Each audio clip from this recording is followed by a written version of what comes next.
Launching शाख आज आपण सुरू केलेला आहे आणि जी ईबीएम आहे ती आपण लॉन्च केलेली आहे। आपल्याला कल्पना आहे की जो आपला ईस्टर्न फ्रीवे आहे या फ्रीवे वरनं आल्यानंतर नागरिकांना खूप फिरून जावं लागत होतं आणि विशेषतः सर्वाधिक ट्रॅफिक जॅम म्हणजे लोक ईस्टर्न सबर्बमधनं 20-25 मिनिटात अर्धा यायचे आणि त्यानंतर अर्धा पाऊण तास लोकांना अजून ट्रॅफिकचा सामना करावा लागत होता। त्याचसोबत आपण जो नवी मुंबईचा एअरपोर्ट तयार केलाय त्याच्याकडे जाण्याकरता दक्षिण मुंबईतले लोक किंवा वेस्टर्न सबर्ब्सचे लोक यांच्याकरताही एक प्रकारे खूप लांबचा पल्ला त्याच्यामध्ये त्यांना गाठावा लागत होता आणि म्हणूनच हा जो काही ऑरेंज गेट टनेल आहे याची संकल्पना करण्यात आली आहे। मुळामध्ये या ठिकाणी पहिल्यांदा ज्यावेळी उद्धवजींचं सरकार होतं त्यावेळी एक फ्लायओव्हरची संकल्पना मांडण्यात आली होती। मात्र आम्ही हा निर्णय केला की हा फ्लायओव्हर या ठिकाणी करणं जवळपास अशक्य आहे, कारण त्याकरता जो ट्रॅफिक थांबवावा लागेल तो थांबवणं शक्य नाही। दुसरं त्या फ्लायओव्हर करता जागा पण नाही, म्हणजे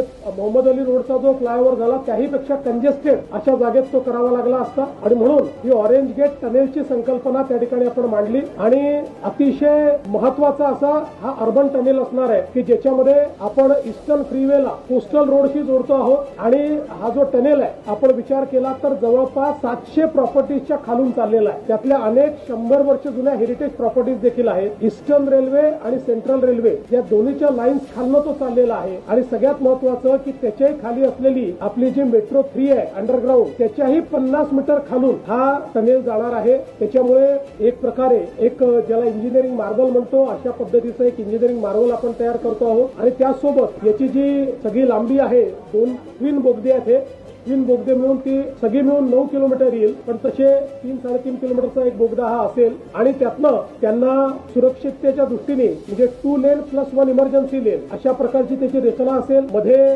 ते दोन्ही बोगदे जोडलेले असतील जेणेकरून कुठल्या अडचणीच्या वेळी त्या ठिकाणी इव्हॅक्युएशन करता येईल। अतिशय चांगली त्या ठिकाणी सगळी जी काही सिस्टीम्स आहेत त्या सगळ्या सिस्टीम्स म्हणजे जी काही हवा वगैरे आली पाहिजे किंवा तिथलं वातावरण उत्तम राहिलं पाहिजे याकरताच्या आधुनिक सिस्टीम्स त्याच्यामध्ये असतील आणि अत्याधुनिक AI एनेबल्ड अशा प्रकारची ट्रॅफिक मॅनेजमेंट सिस्टीम देखील याच्यामध्ये असेल।